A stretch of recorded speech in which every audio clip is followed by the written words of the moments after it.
स्वर्ग और नर्क में अंतर। एक बुजुर्ग औरत मर गई। यमराज लेने आए।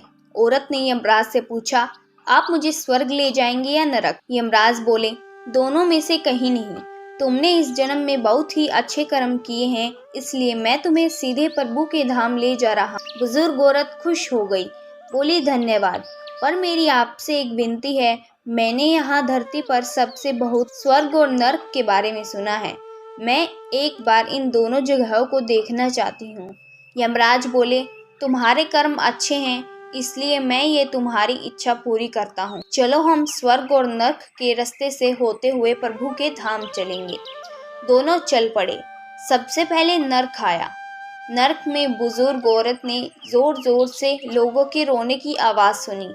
वहाँ नर्क में सभी लोग दुबले पतले और बीमार दिखाई दे रहे थे। औरत ने एक आदमी से पूछा, यहाँ आप सब लोगों की ऐसी हालत क्यों है? आदमी बोले, तो और कैसी हालत होगी? मरने के बाद जब से यहाँ आए हैं, हमने एक दिन भी खाना नहीं खाया। भूख से हमारी आत्माएं तड़प रही हैं। बुजुर्ग औरत की नज़र एक विशाल पतीले पर पड़ी, जो कि लोगों के हद से करीब 300 फुट ऊंचा होगा। उस पतीले के ऊपर एक विशाल चम्मच लटका हुआ था। उस पतीले में से बहुत ही शानदार खुशबू आ रही थी। बुजुर्ग औरत ने उस आदमी से पूछा, इस पतीले में क्या है? आदमी मायूस होकर बोला, ये पतीले बहुत ही स्वादिष्ट खीर से हर समय भरा रहता है। बुजुर्ग औरत ने हैरानी से पूछा, इसमें खीर है तो आप लोग पेट भर के ये खीर खाते क्यों नहीं? भूख से क्यों तड़प रहे हैं? आदमी रो रो कर बोला, कैसे खाएं? ये पतीला 300 फीट ऊंचा है। हम में से कोई भी उस पतीले तक नहीं पहुंच पाता। बुजुर्ग औरत को उन पर तरस आ गया। सोचने लगी, बेचारे खीर का पतीला होते हुए भी भूख से तड़प रहे हैं। शायद ईश्वर ने इन्हें ये ही दंड दिया होगा। यमराज बुजुर्ग औरत से बोले, चलो हमें देर हो रही है। दोनों चल पड़े। कुछ देर चलने के बाद स्वर्ग आया।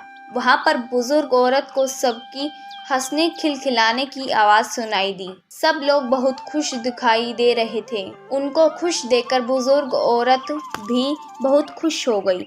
पर वहाँ स्वर्ग में भी बुजुर्ग औरत की नज़र वैसे ही 300 फीट ऊंचे पतीले पर पड़ी जैसे नर्क में था। उसके ऊपर भी वैसे ही चम्मच लटका हुआ था। बुजुर्ग औरत ने वहाँ लोगों से पूछा, इस पतीले में क्या है? स्वर्ग के लोग बोले, इसमें बहुत टेस्टी खीर है। बुजुर्ग औरत हैरान हो गई। वह बोली, पर यह पतीला तो 300 फीट ऊंचा है, आप लोग तो इस तक पहुंच ही नहीं पाते होंगे। उस हिसाब से आप लोगों को खाना मिलता ही नहीं होगा। आप लोग भूख से बेहाल होंगे। पर मुझे तो आप सभी इतने खुश लग रहे हो, ऐसा कैसे? लोग बोले, हम तो सभी लोग इस पतीले में से पेट भर के खीर खाते हैं। औरत बोली, पर कैसे? पतीले तो बहुत ही ऊंचा है। लोग बोले, तो क्या हो गया, पतीला ऊंचा है तो यहाँ पर कितने सारे पेड़ हैं। ईश्वर ने ये पेड़ पौधे, नदी, झरने हम मनुष्य के उपयोग के लिए तो ही बनाए हैं। हमने इन पेड़ों की लकड़ी ली, उसको काटा, फिर लकड़ियों की टुकड़ों को जोड़ के विशाल सीढ़ी का निर्माण किया। उस लकड़ी की सीढ़ी के सहारे हम पतीले तक पहुँचते हैं और सब मिलकर खीर का आनंद लेते हैं।